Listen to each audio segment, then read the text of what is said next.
Sup everyone, I'm gonna start recording my One Piece journey throughout time. I've been playing for 6 months and today was the first day of OP12 and I just wanted to record it and show everyone what's going on. I'm gonna just record the journey throughout all of OP12 and see where it leads me. Today, again, I said was first day, I took Green Zoro. Where do I have him here? Boop. My boy, Green Zoro. And I took him to locals, went 4-0. Just want to talk about that, want to talk about my deck and see where we land from there onwards. Took Green Zoro. This is the deck list I've been playing. I don't want to make a whole deck list video about it. I just want to say Peronas, searches, Hero searches, Koishiro, blocker, primarily Tashigi, auto removal, 2K, Kuina. This is primarily a mirror card when I get it. It's also good into Rayleigh. Tashigi. This is the 2K I chose. I think out of all the 2Ks, I think this is one of the better ones. Because all the other 2Ks most people play are, vanillas.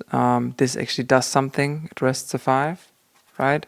So, it might not be the very best, but at least it does something. So that's why I have it in there. I haven't used it yet, but, it's a 2K. I am on 3 Cavendish and I am on 3 Mihawks. I feel like 4 Cavendish are too much. I also feel like 4 Mihawks are too much. Even though I was playing the first game today against Reiju and I bottom decked 2 Mihawks with my first Perona search because I needed to take Tashigi. So there is that.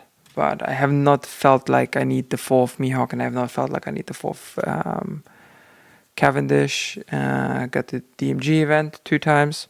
Have used it as counter, have used it as lethal. I don't think it needs to be more than 2 at the moment. I do need Zoro. I do feel like the 0 cost is pretty strong, primarily because I run 2 of the 9 Zoros. Super strong. Love that card. Definitely a game changer. UP is not gone yet. UP Luffy isn't gone yet. So I put that down against UP. He has the Red Rock or it's game over. And I did put 2 down and he did see 2 Red Rocks, and we'll talk about that in a minute. I still got through that game, but theoretically, he's got to pull both those Red Rocks really to get through that. Obviously, I have the Restand event, probably one of the best cards ever printed in green, and for Zoro specifically. And this is primarily, I've put that in for Rayleigh. I didn't face Rayleigh yet, so I can't really report on that card yet. So we'll see where we land. Alright. I'm gonna talk about my matchups. I first played against Reiju. I think this was a really good game. I saw Perona first. I saw Kizuki. I got first. First of all, I went first, and then I played Perona into Hiyori, into Tashigi, into another Tashigi, into Cavendish, etc. So I didn't. Again, as I said earlier, I bottom decked with my first Perona 2 Mihawks, so it wasn't great. But here we go. I didn't really need it because he didn't see any EGZs until very late. And I just, I kept swinging at his board. He kept giving me counter. He had like 10 cards in hand at some point, which is quite rare for Reiju, quite honestly. But he had like 10 cards at some point in hand, so I needed to chip away at the hand, and it was one of those moments because it was my first game of Green Zoro. I've very much noticed in that moment that I can't actually go for lethal if I don't get him down to 1 life. So it is pretty important to get him down to 1 life, but you also need to get rid of his hand cards. So it's a little bit of a back and forth, and I went through that game. I did have the 1 cost. Right, remove 2 rested ones. If it didn't go my way, I could have played that and just removed Porsche and one of the Reijus. That would have been a good tempo swing, and then swung into the EGGs. I think that would have been a good tempo swing. In that moment, I, by the way, actually learned that the leader ability of Zoro says that you can't, throw into something which is 7 or less but it also includes the 7. So I thought actually I could, swing twice into EGG, was a bit of a misplay of myself. Still got through that game. I think got a little bit lucky that he didn't see any EGGs early. I don't know if it would have made a difference, but here we are. So then we go into, what else did I get? Okay, up Sanji, right? Blue purple Sanji, new Sanji. That game, I think I won dice roll as well, and I think I went first. I didn't really know if I was meant to go first or second actually in that game. I don't know. I don't know what I should have done. I went just first because I feel like, my first curve is very strong if I see my pieces.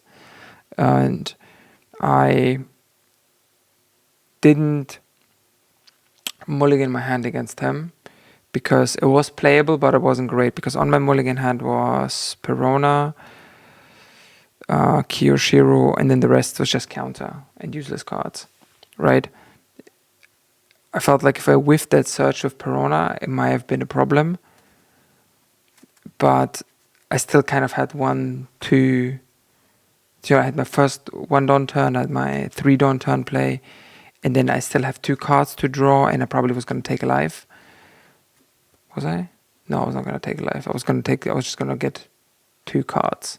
And yeah, I was going to draw 2 cards, take a life, and draw 3 cards. So that is like 4 more cards which I see, including those 5 of the Perona, which is like 10 cards I see. So I felt like I was going to find my 5 Dawn play, right? And I did. Yeah, I don't remember where it came from, whether or not I drew it, whether or not it came from live. The Perona gave me a Mihawk. Yeah, the Perona gave me a Mihawk. And then, then I just went sort of from there onwards. I got my Perona into Koshiro.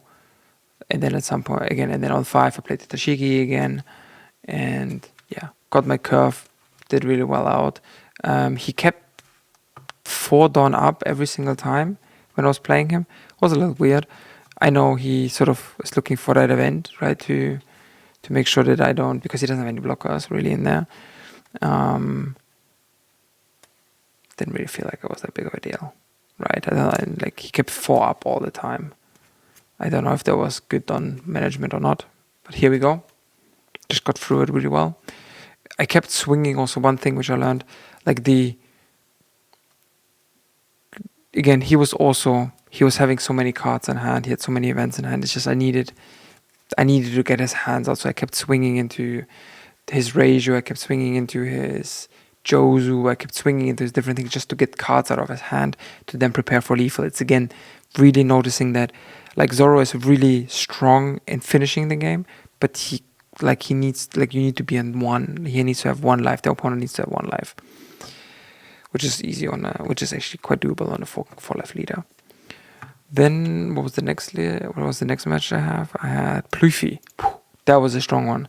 So I had a really good Pluffy player, and I don't remember if he got first actually. No, he didn't. I got first. Yes, I got first, and again in my hand was Perona, Koyoshiro, and it was 4-cost Kuina, and I didn't mulligan that. I didn't mulligan that because I was hoping for a Zoro, right? Which he didn't play. He played a Sangoro, which was a little bit annoying because I couldn't rest the Sangoro.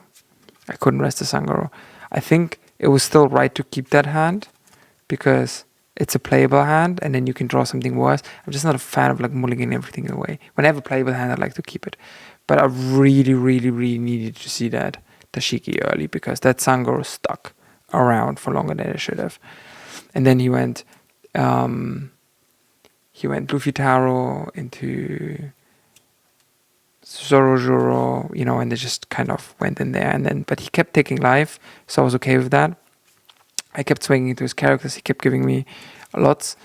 And the game finisher, what really matters in this one, was 9-cost Zoro, right?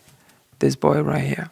So the thing is, we have this board state where it's Sangoro, Luffy Taro, Zoro on his side, and it doesn't matter what it is on my side. I just like I think I found a Tashigi at some point. I had I think I had a blocker, and I may have had a Cavendish, but it doesn't really matter too much what it was. I'm gonna take a pictures next time of those states just to make sure I can show you guys. And actually, I'm gonna take actually real videos. I might record my games. I don't know how to do that, but I'm gonna put a camera between my cheeks or something like that.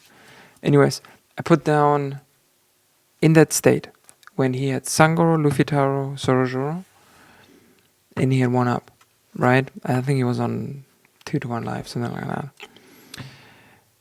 I had the chance of sort of trying to play defensive, but he was on 5 down. I don't remember how. Some giant did some stuff. Yeah, he gianted it for his Sangoro, etc. And he was on 5 down. So if he would have gone to 7 down, he could have played his Rush Sanji, right? Rested my blocker and stuff like that. But then I calculated Sangoro, Zoro, Rush Sanji, Luffy-Taro, and his leader swing, which wouldn't have had it on attached to it. I could counter out of all of it as long as I keep one up for this event, right? For the counter event. So what I did was I really needed him to go for lethal, because if he thinks he can get lethal, I know I can get out of it 100%. I will get 100% out because I'll be able to counter out 6. I'm gonna take the 8. I'm gonna take the 7. I'm gonna count out another 6, and then I'm just count another 8 out, right? So I knew I had the counter, so I put down the 9 cost and told him, look, you better win now, otherwise game over. And that's what he did. He went for lethal, played down 7 cost Sanji, rested my Kuyoshiro, and here we go. I counted out of everything and he gave up. So 9 cost Sanji, 9 cost Zoro did fucking work in there. I have that card actually in there for Enel. Never thought it was gonna come up in Pluffy, really. Next thing, finals. The final was against Aplufi. Aplufi won the dice roll, went first, got double ramp, I believe.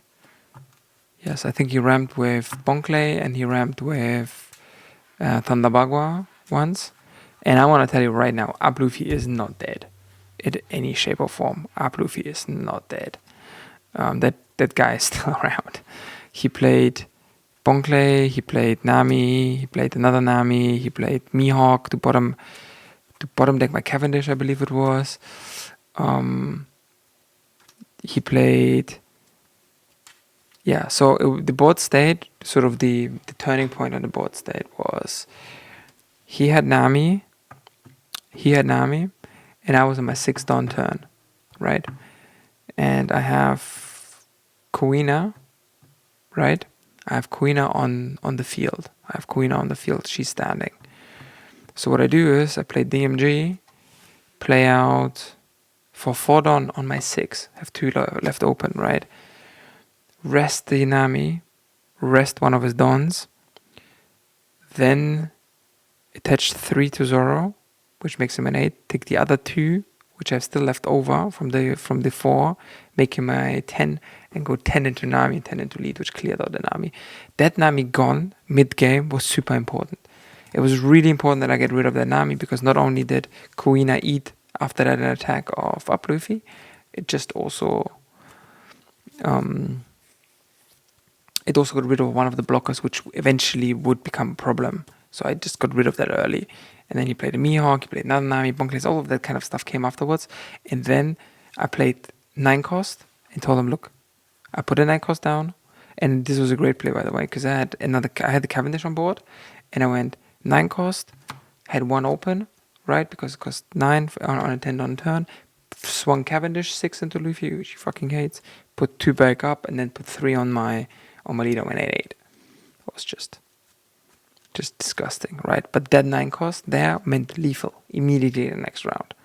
Immediately. So he had the red rock next turn, so he only had 4 then to play with, which is nothing. And then I put another 9 cost down, and he red rocked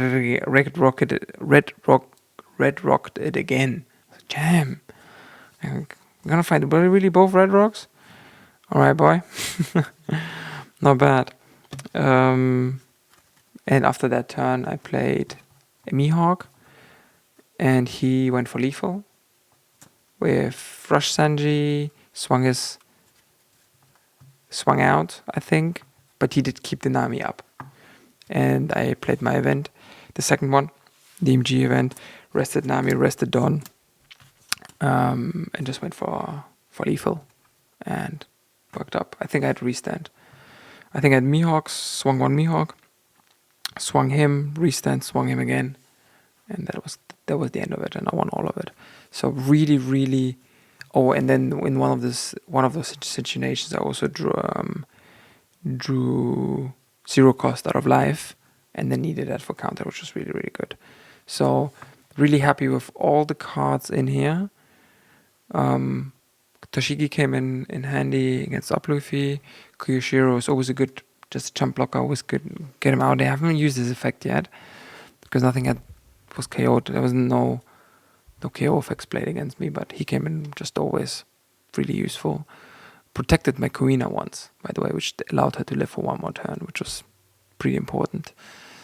Zoro hasn't come up yet. Haven't had really any mirrors or Rayleigh. Toshigi, obviously MVP best card in the game.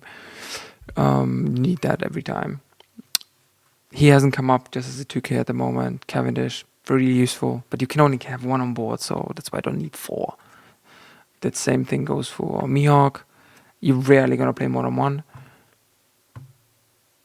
If you do, you play 2, but you still don't need 4 because there's still another brick, right?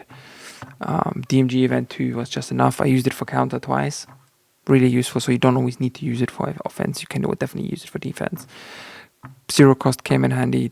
The 1 cost, 2 Sochai. Rashomon has not come in handy yet. Restand, obviously. Restand is one of the best cards in there. 9 cost Zoro. Absolute MVP this game because it won me the game against Luffy. And I think it's the one thing which put the pressure on Up Luffy. Took 2 turns out of him because, paying 6 on a 10 turn turn, having just 4 left open. He didn't really developing anything. We sort of just trading it away, right? But he's also chipping at I'm chipping at him. So he needs to have that red rock. Otherwise, the game is over if 9 cost Zoro sticks. So really happy with this list. Gonna run it again. Gonna do some sim games. Gonna keep everyone up to date on that progress as well. And then let's see how we roll in OP12. I'm gonna try and sign up for tournaments next week. See where we land. Peace.